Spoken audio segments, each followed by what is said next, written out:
नमस्कार दोस्तों, मेरा नाम है रजनीश। स्वागत करता हूं आपका हमारे YouTube channel connecting India EXIM solution में।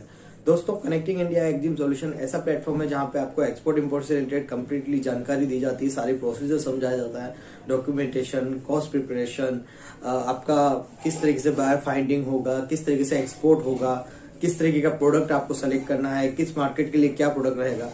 तो दोस्तों, आज का जो टॉपिक हमने सेलेक्ट किया है वो काफी ज्यादा मात्रा में यहाँ से एक्सपोर्ट होता है। जो कमोडिटी आज की है वो है फ्रूट्स एंड वेजिटेबल। और आज के इस वीडियो में हम जानेंगे कि इंडिया से फ्रूट्स और वेजिटेबल का एक्सपोर्ट किस तरीके से होता है और किन किन कंट्रीज के अंदर फ्रूट्स और वेजिटेबल का एक्सपोर्ट होता है और किन कंट्रीज में हम करें जहां से ज्यादा हमें को बेनिफिट रहे, क्योंकि ये एक पेरिशेबल आइटम होता है, खराब होने के इसमें चांसेस रहते हैं। तो ये खराब हो, कई एक्सपोर्टर्स के या कई नए जो स्टार्टअप होते हैं उनके दिमाग में यही रहता है कि ये खराब हो जाता होगा, इसको कैसे करते होंगे। तो आज आपके सारे डाउट हम क्लियर कर देंगे कि किस तरीके से इसका शिपमेंट होता है, किस तरीके मटेरियल पहुंचाना होता है, कैसे काम किया जाता है एक्सपोर्ट के लिए, फ्रूट्स एंड वेजिटेबल के एक्सपोर्ट्स के लिए। तो दोस्तों, मैं आपसे रिक्वेस्ट करूंगा, अगर आप हमारे चैनल पर नए हैं तो हमारे चैनल को सब्सक्राइब करें, बेल आइकन को प्रेस करें ताकि आपको आगे आने वाले वीडियोज की नोटिफिकेशन मिलते रहे। दोस्तों, बात करते हैं फ्रूट्स एंड वेजिटेबल एक्सपोर्ट की। फ्रूट्स एंड वेजिटेबल का जो एक्सपोर्ट है वो इंडिया से काफी ज्यादा एक्सपोर्ट होता है आपके जेएनपीटी पोर्ट से। और जो सबसे ज्यादा मार्केट जो ओपन मार्केट है पूरे इंडियंस के लिए वो है आपका गल्फ कंट्रीज, जिसके अंदर यूएई वगैरह, कतर वगैरह, कुवैत, जो आपके साइड के जो गल्फ कंट्रीज की सारी कंट्रीज इसमें आती है।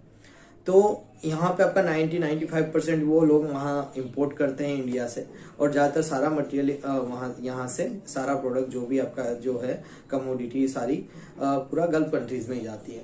तो दोस्तों, बात करते हैं कि अब हमें ये तो पता है कि गल्फ में काफी अच्छा जा रहा है, नियर बाय कंट्रीज में जा रहा है, नेपाल में भी जाता है, भूटान में भी जाता है, श्रीलंका हो गया, बांग्लादेश हो गया। बात करते हैं काम कैसे किया जाए। मैं आपको बता देता हूँ कि अगर काम करना है तो पहले तो एजेंट का काम बिल्कुल भी नहीं, एजेंट वालों के साथ किसी के भी साथ काम नहीं करना है। अभी भी इंडिया में एक ऐसी कंपनी चल रही है जो बोलती है कि एज ए एजेंट वो काम कर रही है कि आप हमारे साथ काम करो, ठीक है। ये इसके मैं आपको क्लियरली बता देता हूँ। अभी हमारे एक क्लाइंट थे जो हमसे नहीं जुड़े थे, उससे पहले उनके साथ हो चुका है।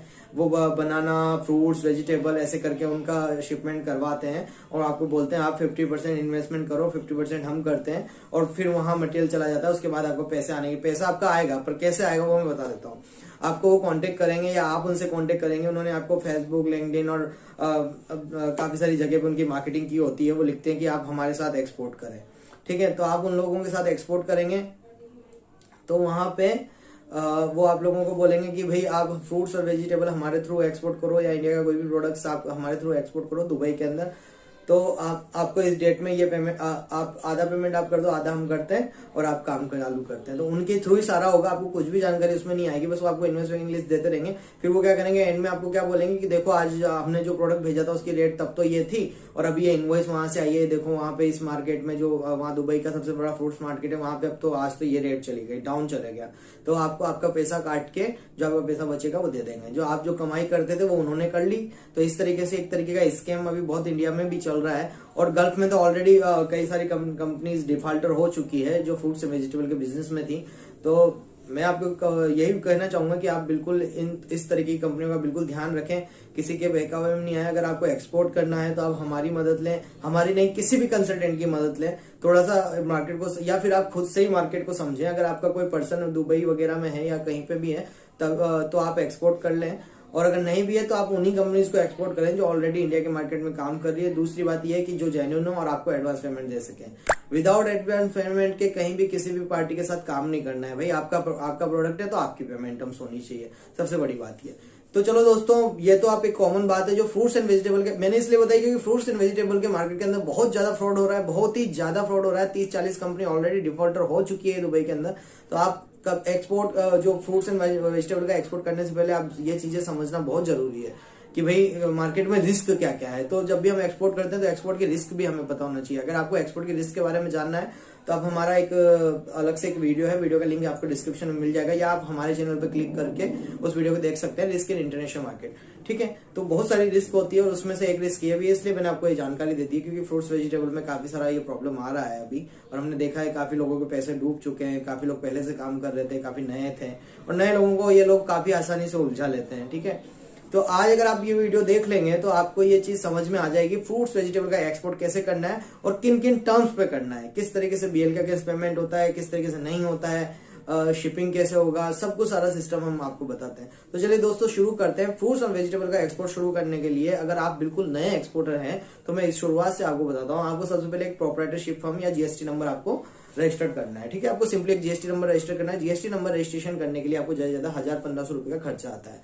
ठीक है, तो 1500 रुपए का खर्चा आता है। उसके बाद किसी सीए से आपको करवाना है। ठीक है, उसके बाद आप करवाएंगे आपका आईसी कोड, मतलब आप जीएसटी ले लें, जीएसटी के बाद आप कराएंगे करंट अकाउंट, करंट अकाउंट के बाद आप कराएंगे आईसी कोड। क्योंकि करंट अकाउंट क्यों जरूरी है इसमें कि जो आपका इंपोर्ट एक्सपोर्ट कोड बनेगा वो आपका जो अकाउंट रहेगा उसके कैंसिल चेक की उसमें कॉपी लगेगी बैंक डिटेल्स के लिए।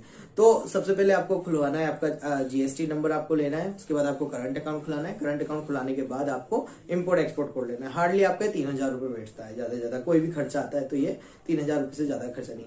उसके बाद हम बात करेंगे, उसके बाद जो आपको सर्टिफिकेट लेना होगा अगर आप फ्रेश फ्रूट्स एंड वेजिटेबल के एक्सपोर्ट में, तो आपको एपिडा का सर्टिफिकेट लेना पड़ेगा जो एग्रीकल्चर प्रमोशन काउंसिल है। हर प्रोडक्ट के लिए, जो भी हर प्रोडक्ट के तो मैं नहीं कहूंगा बट काफी प्रोडक्ट्स के लिए ऑलरेडी गवर्नमेंट ने प्रमोशन काउंसिल बनाई हुई है, उनकी आपको आरसीएमसी वगैरह लेना पड़ता है एक्सपोर्ट करने से पहले।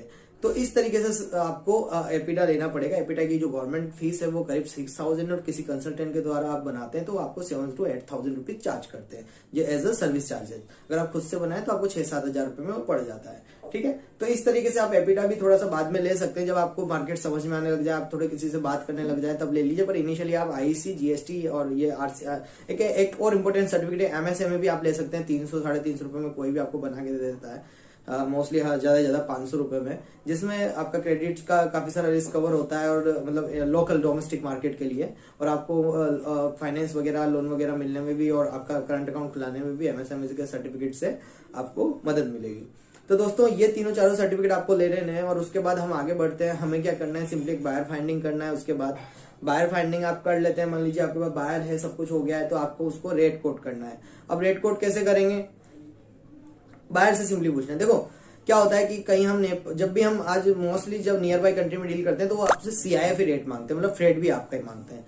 तो सबसे पहले डील को कोशिश करें कि एफओबी पे लाएं ताकि आपकी कॉस्टिंग और कम हो जाती है, जो सीआईएफ की कॉस्टिंग होती है। तो डील को कोशिश करें कि एफओबी टर्म्स पे लेके आए, उनसे बोले आप खुद अरेंजमेंट कराओ इस शिपमेंट का। ठीक है, पिकअप आप खुद करवाओ इंडिया के पोर्ट से और आपके पोर्ट तक। ठीक है, अगर ऐसा नहीं होता है तो आपको सीआईएफ कोटेशन बनाने, तो मैं 2 कोटेशन बनाना आपको बताता हूँ कि पहले एफओबी कोटेशन, फिर उसके बाद हम बात करेंगे सीआईएफ कोटेशन।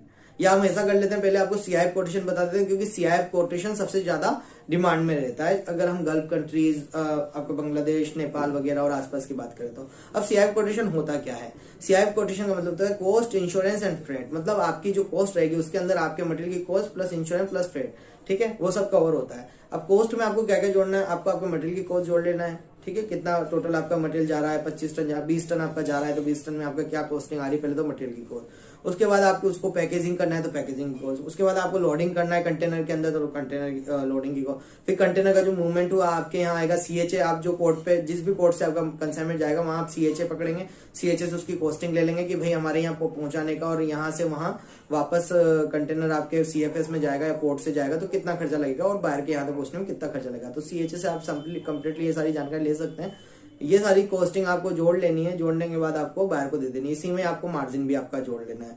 मार्जिन डिपेंड करता है कि नया बायर है तो आप अच्छा खासा मार्जिन जोड़ सकते हैं, थोड़ा सा पुराना बायर है तो आप थोड़ा सा मार्जिन को नॉर्मल रख सकते हैं। ठीक है, तो इस तरीके से आप मार्जिन को जोड़े। फिर उसके बाद आगे हम बात करेंगे कि आपने बायर को रेट दे दिया है, सब कुछ हो गया है, अब आपका शिपमेंट डन होना है। अब रेट जो आपको दे दिया है वो आपने सीआईएफ दे दिया है इस तरीके से, मतलब आपका सीआईएफ का मतलब होता है आपके फैक्ट्री से सीधा बायर के पोर्ट तक। मान लीजिए दुबई के अंदर जबल अली पोर्ट पे हमें डिस्चार्ज देना है तो आपके फैक्ट्री की कॉस्टिंग, वापस मैं आपको कॉस्टिंग बताता हूँ, आपके मटेरियल की कॉस्ट प्लस सीएचए की कॉस्ट प्लस जो ट्रांसपोर्टेशन लग रहा है उसकी कॉस्ट, पैकिंग कॉस्ट प्लस आपके मटेरियल की लोडिंग कॉस्ट और साथ में आपका मार्जिन। ठीक है, ये सारी चीजें आपको जोड़ लेनी है। और फ्रेट जो इंडिया के पोर्ट से, मतलब जेएनपीटी मुंबई के पोर्ट से जो हमारा फ्रेट लगेगा जेबल अली तक, वो भी हमें इसमें जोड़ लेना है। साथ में कुछ लोकल चार्जेस होते हैं जिसको बिल ऑफ लेडिंग का charges, terminal handling charges, seal charges, MSc charges या कुछ भी ऐसे कोई 2-3 चार्जेस होते हैं जो आपको सब पहले से लेकर रखने हैं आपके सीएचए और फ्रेट फॉरवर्डर से, जो आपको पोर्ट पे मिलेगा, मतलब जेएनपीटी पोर्ट पे मिलेंगे।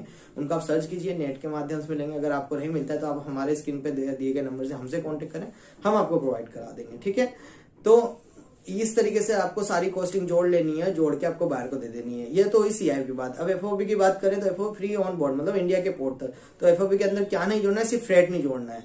फ्रेट के अलावा हमने जो लोकल चार्जेस लिए वहां से शिपिंग लाइन से कि भाई जो सीएचए के कि भाई हमारा बिल ऑफ लेडिंग चार्ज है, टर्मिनल हैंडलिंग चार्जेस, ये सारा हमें जुड़ेगा। साथ में कस्टम क्लियरेंस के चार्जेस और पाइथो सैनिटरी सर्टिफिकेट आपका रहेगा, उसके भी चार्जेस। तो ये सारे चार्जेस आपको सीएचए आपका बता देगा। बस उसमें फ्रेट आपको नहीं देना है, मतलब हमारे जेएनपीटी पोर्ट से दुबई का जो जेबल अली तक का जो आपका खर्चा है फ्रेट लगेगा, वो आपको नहीं देना है।